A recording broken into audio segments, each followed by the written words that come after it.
The greatest danger in times of turbulence is not the turbulence, it is to act with yesterday's logic. Peter Drucker. Change doesn't wait for anyone. The business world is full of giants who once ruled their industries until they convinced themselves that success meant safety. But history shows the opposite. The moment a company believes it's untouchable is the moment it starts to fall apart. This isn't a story about bad products. It's a story about brilliant companies making fatal mistakes, ignoring the future, misreading consumers, and sometimes even rejecting their own inventions. Today, we're diving into 10 companies that made products so forgettable, people barely remember they existed, even though at the time, those companies thought they were changing the world. From Google's virtual world that nobody visited, to Blockbuster laughing off Netflix, each story is a masterclass in one truth. If you don't disrupt yourself, someone else will.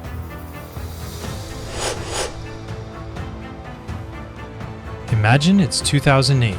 Facebook is booming, and Second Life is making headlines with its digital worlds. Google decides it wants in. Introducing Google Lively, a 3D virtual chat room built right into your browser.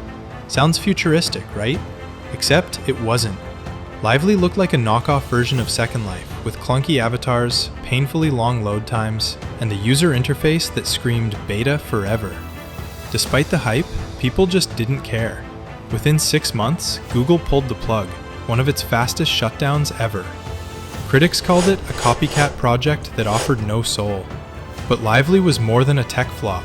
It was an early sign of Google's restless strategy. Launch fast, kill faster. They realized something crucial. People weren't ready for a metaverse yet. 15 years later, Meta would learn that lesson the hard way too. Ah, the Zune. Even the name sounds like something you'd find in a clearance bin next to mini-disc players. In 2006, Microsoft took on Apple's iPod, the most loved gadget in the world, and said, "We can do better." Their pitch? A social music player. You could share songs from one Zune to another. Except those songs expired after 3 days or 3 plays. Confused yet? So were the users. The iPod had simplicity. The Zune had frustration. By 2009, Zune had just 2% market share, while Apple owned 3/4 of the world's music player market. But to give credit where it's due, Zune wasn't a total waste. It shaped Microsoft's later design philosophy, influencing the sleek Metro look in Windows 8. Still, when you think music player, nobody remembers Zune. They remember the iPod. Jeff Bezos doesn't fail often, but when he does, it's spectacular. In 2014, Amazon launched the Fire Phone, a smartphone meant to revolutionize mobile shopping. It had cool features like 3D-like dynamic perspective, and a built-in scanner that could recognize objects for quick Amazon purchases. On paper, it sounded futuristic. In your hand, it felt unnecessary. It was $199 with a 2-year contract, only available on AT&T, and worst of all, it didn't have Google apps. No Gmail, no YouTube, no Google Maps. Within weeks, Amazon slashed the price to 99 cents. 6 weeks later, they took a $170 million write-down on unsold phones. Bezos called it a bold bet. But consumers didn't want a bold bet. They just wanted a good phone. The Fire Phone proved that not every Amazon product could follow the Kindle model of cheap hardware, massive ecosystem. In phones, the ecosystem was already owned by Apple and Google. Once upon a time, Borders was a book lover's paradise. Huge stores, cozy cafes, thousands of titles. It was heaven for readers. But in 2001, Borders made one of the worst strategic blunders in retail history. It outsourced its online sales to Amazon. Yes, the biggest future rival in e-commerce. By handing over its digital customers, Borders basically said, "You take care of the internet, we'll stick to the coffee and carpet." By the time they realized their mistake, Amazon had eaten the entire market. Borders tried to fight back with the Kobo e-reader, but it was too little, too late. In 2011, Borders filed for bankruptcy with $1.29 billion in debt. It's a textbook case in business schools today, not just for bad timing, but for failing to see where the world was going. Borders believed people wanted to browse bookshelves forever. They didn't see that the new generation preferred browsing online. Before Facebook, there was MySpace, the chaotic, glittery, music-filled corner of the internet where everyone had a profile song and a top 8 friend list. For a while, it was unstoppable. 115 million monthly users at its peak in 2008. But beneath the glitter, the system was falling apart. The codebase was a mess, the pages loaded slowly, and users could break the site with custom HTML. Meanwhile, Facebook came along. Clean, fast, consistent, and with one simple rule: no chaos. By 2009, Facebook overtook MySpace in US visitors. By 2011, News Corp sold MySpace, which they bought for $580 million, for just $35 million. The downfall wasn't just technical, it was cultural. MySpace didn't evolve, it aged. I stayed a teenager when the internet grew up. Few corporate scandals shocked the world like Volkswagen's Dieselgate. In 2015, VW proudly claimed to have engineered the perfect balance, powerful yet clean diesel cars. They said they had solved emissions through superior German technology, except it was all fake. They installed defeat devices software that cheated emissions tests. In the lab, the cars passed. On the road, they emitted up to 40 times the legal limit of nitrogen oxide. When the truth came out, VW's stock plummeted. The company lost over $33 billion in fines and settlements. It wasn't just a technical failure, it was an ethical one. VW had tried to engineer its way around reality, instead of accepting that diesel couldn't compete with electric. The result? A massive pivot toward EVs, a move they could have made years earlier if pride hadn't clouded judgment.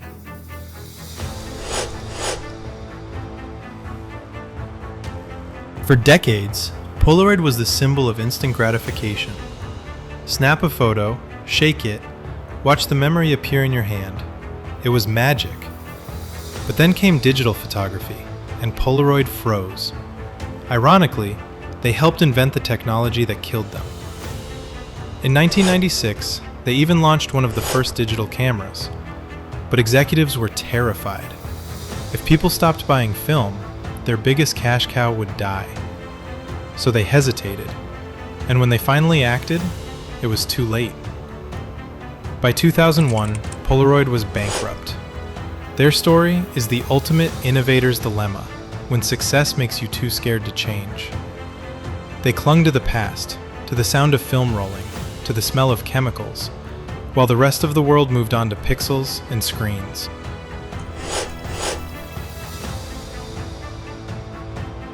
Remember when Sent from my BlackBerry was a flex? In the 2000s, BlackBerry was the smartphone for professionals. Secure, fast, with that perfect clicky keyboard. Then, in 2007, Apple introduced the iPhone, a phone with no keyboard at all. BlackBerry's executives laughed. They said business users would never trade their keys for a touchscreen. They couldn't have been more wrong. As consumers drove the smartphone revolution, BlackBerry stuck to its old formula, focusing on security and corporate email. They forgot that people wanted apps, entertainment, and design. At its peak, BlackBerry had over 50% of the US smartphone market. By 2016, it had less than 1%. They finally stopped making phones in 2022, a sad end for the brand that once defined mobile communication. BlackBerry didn't lose to Apple's innovation. They lost to their own arrogance.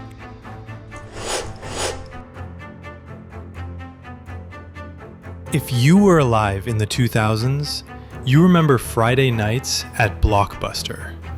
Walking the aisles, picking out a movie, arguing over VHS versus DVD, it was a ritual. Blockbuster believed that experience was unbeatable. They were wrong. Their biggest profits came from late fees, over $800 million a year, even though customers hated them. Then came Netflix. No stores, no late fees, no driving, just movies in the mail, and later, streaming.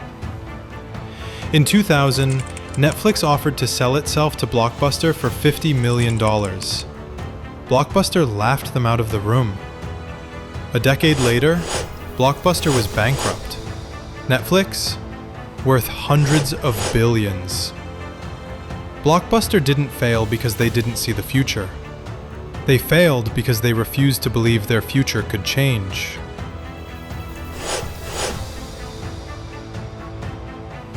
This one's almost poetic. In 1975, a Kodak engineer named Steve Sasson built the first digital camera. When he showed it to management, their response was, "That's cute, but don't tell anyone."